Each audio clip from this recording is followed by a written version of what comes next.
በክራንችና በጭብጨባ የቆመ ወንበር ከአሌክስ አብርሃም። ወደ ሰፈራችን የምትወስደው ፒስታ መንገድና ዋናው አስፋልት የሚገናኙበት ቦታ ልክ መጋጠሚያዋ ላይ በግራ በኩል ያበራ ድንጋይ አለች። ያበራ መቀመጫ ናት።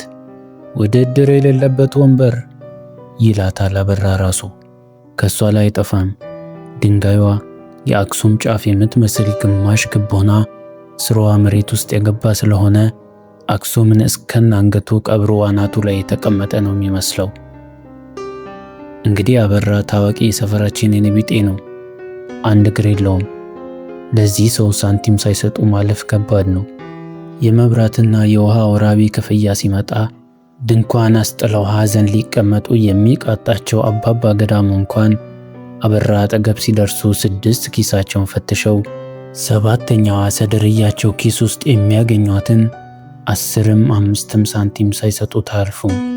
ይህንን የአላፊ አግዳሚ ፍቅር ከሳንቲም ጋር ያገኘው የሚለምንባቸው አስገራሚ የልመና ግጥሞቹና ለመጽዋቾች የሚያበረክተው ምርቃት ነው።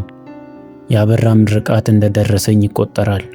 ማንም ሳንቲም ወርውሮ ሊሄድ ቢል ጋሼ ደረሰኝ ረስተዋል ብለው መጽዋቾቹን እየተከተለ ይመርቃል። በልመና ግጥሞቹ ላይ የመመረቂያ ጽሑፉን የሰራው የሰፈራችን ምሁር ተመስገን የአበራን የልመና ግጥሞች በ3 ይከፍላቸዋል። ኢኮኖሚያዊ፣ ማህበራዊና ፖለቲካዊ በማለት። ኢኮኖሚያዊ ግጥም ብሎ ከፈረጃቸው መካከል አንዱ እንደሚከተለው ነው። ደብቀው ቢያኖሩት ብሩም እንደ ሰልቫጅ ዋጋው ይቀንሳል፣ ለድሃ ቢሰጡት በሰማይ ያነግሳል። ማህበራዊ፣ ይደህያል እንጂ ይለብሳል ድሪቶ፣ ሰው ባለበት ሀገር እንዴት ሰው ይሞታል የሰው ፍቅር አጥቶ። ታሪካዊ፣ ለአገሬ የሰጠዋት አንድ እግሬን አንስቼ በእጅ ነው የሚኬደው ይሉት ወግ ሰምቼ፣ ለአገሬ ሰዋሁት አንድ እግሬን አንስቼ በብረት ይተካል ይሉት ወግ ሰምቼ። አበራ ለድፍን 20 ዓመታት እዚችው ቦታ ላይ በልመና ቆይቷል። በቀደም 20ኛ ዓመቱን ምክንያት በማድረግ 20 ቁጥር ሻማ አብርቶ በልዩ ሁኔታ ሲለምን ነበር። አንድ ቀን ታዲያ ለዓመቱ ገብርኤል ቤተ ክርስቲያን ውሎ ሲመለስ አንድ ጸጉረ ልውጥ ግዙፍ የኔቢጤ እዚች ድንጋይ ላይ ቁጭ ብሎ ልመናውን ሲያጧጥፍ አገኘው። በሰውየው ድፍረት አበራ ተበሳጨ። ራቅ ብሎ ሰውየውን ከናስቀያሚ ድምፁ እየታዘበ ይሄ ሰው ልመና ተስጦ አይደለም አለ። ምን አበራ ብቻ። የመንደሩ ሰው ተበሳጨ፣ ደነገጠ። የመንደሩ ወሬ ሁሉ ያበራ ወንበር ሆነ።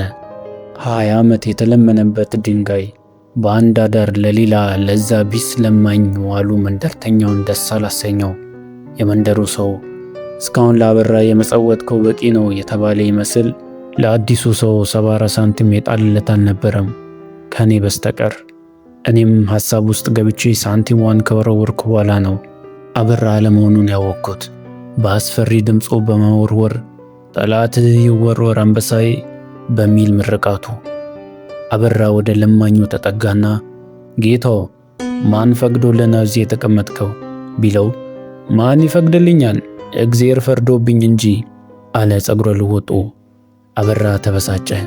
በል ተነስና መሄጃን ፈልግ፣ ይሄ ቦታ የኔ ነው አለው። የቱ ድንጋዩ አለ ሰውየው በማናናቅ።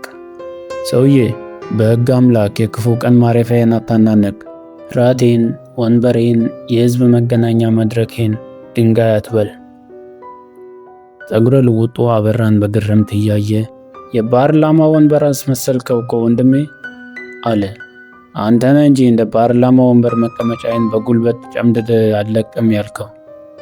ወዲያ አታላዝንብኝ አለ ሰውየው በቁጣ። ንትርካቸውን የሰማ መንደርተኛው ቀስ በቀስ ከበባቸውና ጸጉረ ልውጡን ሰው ያመናጭቀው ጀመር። እሱ አካል ጉዳተኛ ነው፣ ደግሞ ቦታውም ነው። ለእኛም የለመድነው የኔቢጤ ይሻለናል። ማን ያልተጎዳ አለ? ሁላችንም ውስጣችን ቢታይ ያልቀናል። በአገራችን ድንጋይ ላይ ለመቀመጥ ግድ መፈናቀል መቆረጥ አለብን እንዴ? ሆሆ አለ ሰውየው ኮስተር ብሎ። ቀጠልም አድርጎ እንደው እዚች ሀገር ሁሉ ነገር ቀድሞ በያዘው ነቆ ጎበዝ።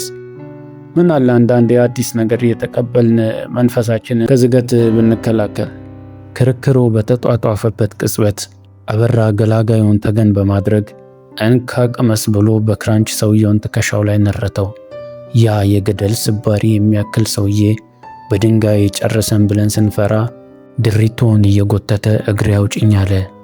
ከረዥም ጊዜ በኋላ ያንን ሰው 6 ኪሎ ልብሱን ጥሎ ከጣውላ የተሰራ ክራንች ይዞ አየሁት። መራመድ አይችሉም ብለን ክራንች ብንሰጣቸው ተራማጁን መደብደብ ያደረጉት እያለ ብቻውን ያወራል። እችኑን ነው የሚጠጋግማት።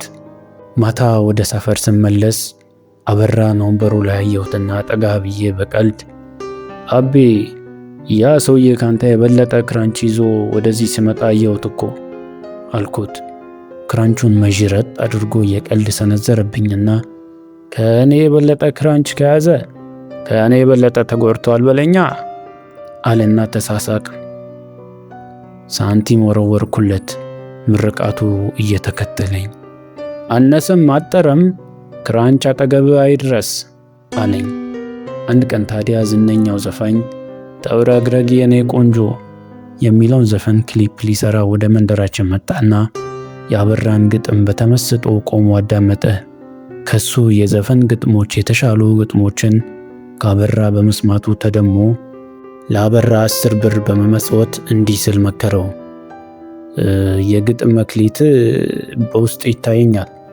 አጭርና ዜማቸው ከመልእክታቸው የተሰናሰለ ግጥሞች ውስጥ ይመረታሉ ማለት ይቻላል። ዋናው ነገር ጭብጨባ እንዳያጠፋ ተጠንቀቅ፣ ጭብጨባን በጣም ተጠንቀቅ ብሎት ሄደ። አበራ 10 ብሯን ወደ ኪሱ እያስገባ ብቻውን ያወራ ጀመር። ጭብጨባ እንዳያጠፋ አጨብጭበው ወታደር ቤት ላኩኝ፣ አጨብጭበው ጠላት ጋር አፋለሙኝ፣ አጨብጭበው ፈንጂ አስረገጡኝ፣ አጨብጭበው እግሬን አሳጡኝ፣ አጨብጭበው ጥረት አስወጡኝ። ከዚህ ሁሉ የጭብጨባ የጥፋት ውሃ በኋላ ሰላማዊ ጭብጨባ እንጀራዬ በሆነበት ጭብጨባ እንዳያጠፋ ይሉኛል፣ አጥፍተው እንዳጠፉ ይላሉ ብሎ የተቆረጠ እግሩን እየተመለከተ ድንጋዩ ላይ እንደተቀመጠ በሐሳብ ጭልጥ አለ። ከሩቅ ያለች ሙዚቃ ቤት ተውረግረጊ የኔ ቆንጆ የሚል ዘፈን ይሰማል። ቸብ ቸብ አርጉላት ዳሌዋ ይውረግረግ፣ ጭብጨባ አይደለም ወይ የሴት ሁሉ ማዕረግ ይላል ዘፈኑ። እየው ሴቱን በጭብጨባ ሲያጠፉት። ጭብጨባ እንዳያጠፋችሁ ከማለት ጭብጨባችንን እንዳትሻሙ አይሉንም ታዲያ አለ አበራ ከእንቅልፉ እንደተነሳው ሰው ከሐሳቡ ብንን ብሎ። ሰንብቶም በቴሌቪዥን ክሊፑ ላይ ተውረግዳጊዋ ቆንጆ ለአበራ ሳንቲም ልትመጸውት ጎንበስ ስትል ካሜራው የተራቆተ ታፋዋን ከጉልህ መቀመጫዋ ጋር የሚያሳይበት ትዕይንት ተካቶ ነበር። የልጅቱ ሰፊ ዳሌና ራቆት ታፋ የአበራን ክራንች፣ የድንጋይ መቀመጫና የተቆረጠ ቀኝ እግሩን ከልሏቸው ነበር። ውድ የቻናሌ ቤተሰቦች የዛሬው ታሪካችን ይህንን ይመስል ነበር። ታሪኩን ከወደዳችሁት ላይክ ማድረጋችሁንና እንዲሁም ቻናሌን ሰብስክራይብ ብታደርጉ እጅግ ደስ ይለኛል። በሚቀጥለው ታሪክ እስከምንገናኝ ድረስ ሰላም።